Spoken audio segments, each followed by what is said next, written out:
Kita sudah berhasil manage 2.650 supporter Indonesia yang akan swing ke sini dan di Senayan Jakarta supporter Indonesia melawan Argentina. Semoga Indonesia menang.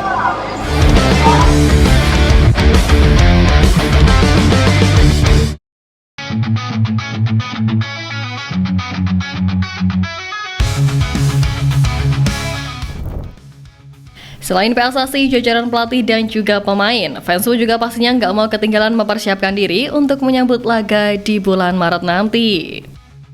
Dan seperti yang kita tahu, kalau di situasi seperti sekarang, Timnas butuh banyak sekali dukungan. Itulah mengapa keberadaan supporter memang dirasa sangatlah berarti.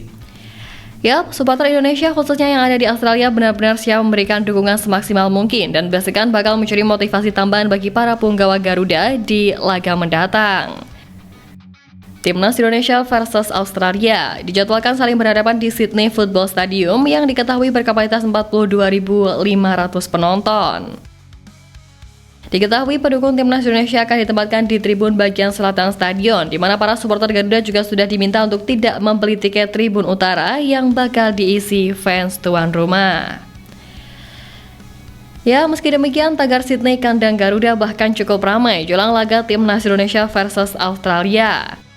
Hal itu jelas menjadi bukti besarnya antusiasme supporter untuk memberikan dukungan bagi skuad merah putih. Antusiasme luar biasa dari para fans Garuda pun bahkan sampai membuat Federasi Sepak Bola Australia memberikan batasan jumlah supporter. Di samping itu, kubu tuan rumah sendiri tengah dipusingkan dengan kemungkinan absennya 3 pemain pilihan mereka di laga kontra Timnas Indonesia nanti. Australia terancam tidak bisa memainkan back andalan mereka, yakni Alessandro Kirkati yang mengalami cedera ACL dan harus menepi hingga April 2025 mendatang.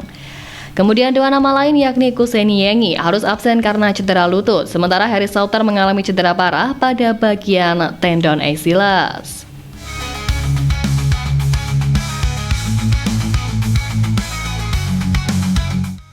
Lebih lanjut soal urusan fans Timnas Indonesia, memang terkenal punya fanbase yang tersebar di luar negeri.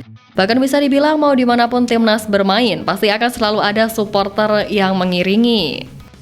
Dan di laga versus Australia nanti di balik tiket yang sudah sold out untuk gelombang pertama, adapun fans Timnas Indonesia sebagaimana dikutip dari Garuda Australia, sekitar 3.250 telah mendapatkan jatah tiket untuk gelombang pertama ini. Nah, diketahui kalau jumlah ini kemungkinan masih bisa nambah, mengingat pihak panitia akan membuka penjualan tiket gelombang kedua pada awal Maret mendatang. Menurut KJRI sendiri, jumlah WNI di Australia sekarang ada sekitar 10.000 orang, yang mana artinya Timnas Indonesia akan benar-benar mendapatkan dukungan maksimal di laga nanti. Ya, di putaran ketiga kualifikasi Piala Dunia 2026, Australia memang memutuskan untuk menggunakan beberapa stadion berbeda sebagai tempat pertandingan kandang mereka. Langkah ini diambil untuk memberikan variasi dalam lokasi pertandingan dan mungkin juga untuk menjangkau lebih banyak penggemar di berbagai kota. Tim yang dikenal dengan julukan Sacross ini awalnya menggunakan Robina Stadium di Gold Coast sebagai markas mereka. Kemudian mereka berpindah ke Adelaide Oval di Adelaide dan akhirnya bermain di Melbourne Rectangular Stadium yang terletak di Melbourne. Perubahan lokasi ini menunjukkan fleksibilitas dan strategi dalam memilih tempat pertandingan. Rata-rata jumlah penonton yang hadir ketika Australia menjadi tuan rumah pun adalah 32.784 orang.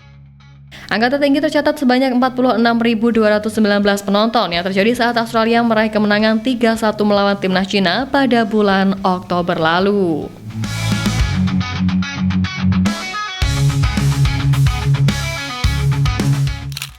Nah, yang bikin pihak Ausi kaget adalah rencana supporter Garuda untuk menyiapkan koreo spesial dan itu sudah diblok lokasinya oleh supporter Timnas.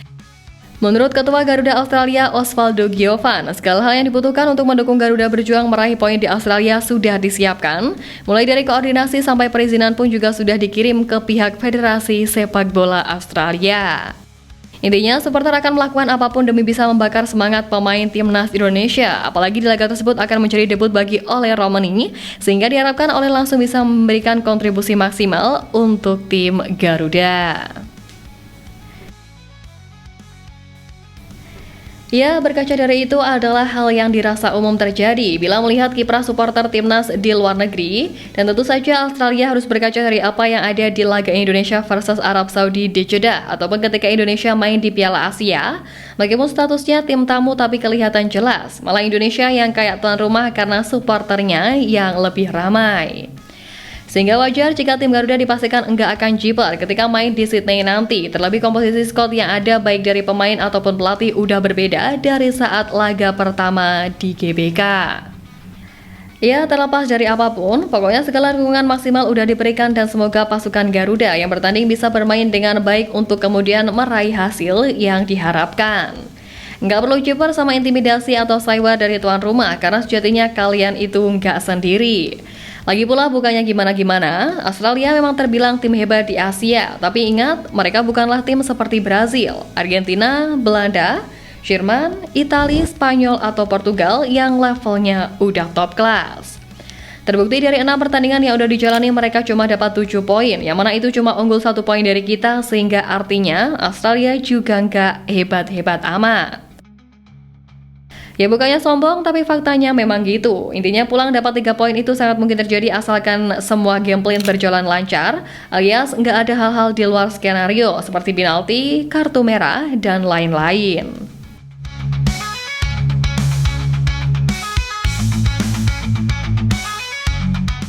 Dan menilik ini, Ketua Garuda Australia Osvaldo Giovanni juga begitu yakin bahwa timnas Indonesia memiliki peluang untuk mengambil poin dari markas Australia. Ia optimis bahwa tim nasional akan berhasil melaju ke putaran final Piala Dunia 2026, yang mana keyakinan ini didasarkan pada analisis performa tim dan persiapan matang yang telah dilakukan. Keyakinan ini juga ditunjukkan oleh komunitas supporter timnas Belanda Hollanders Indonesia yang ikut mendukung kiprah tim merah putih kala melawat ke Australia nanti. Hollanders Indonesia ikut mendukung terkait penunjukan Patrick Kluivert, di mana Nando, founder dari Hollanders Indonesia, via Akurasi TV belum lama ini menyatakan sempat kaget ketika PSSI menunjuk Patrick Kluivert sebagai pelatih timnas Indonesia menggantikan Sintayong. Meski background kepelatihannya kurang meyakinkan, Patrick Kluivert didukung dengan 3 asisten pelatih dari negara yang sama, yakni Alex Pastoor, Daniel Lanza, dan Gerald Van den Boer. Sebagai ex-pemain yang pernah punya nama besar di masanya pun, Patrick Kluivert pastinya mendapatkan tempat spesial di hati seluruh pemain timnas Indonesia, terutama pemain keturunan. Berkaca dari itu semua, mereka yakin bahwa Kluivert dan tim Garuda bisa meraup poin di kandang Sakras dengan komposisi yang seperti sekarang.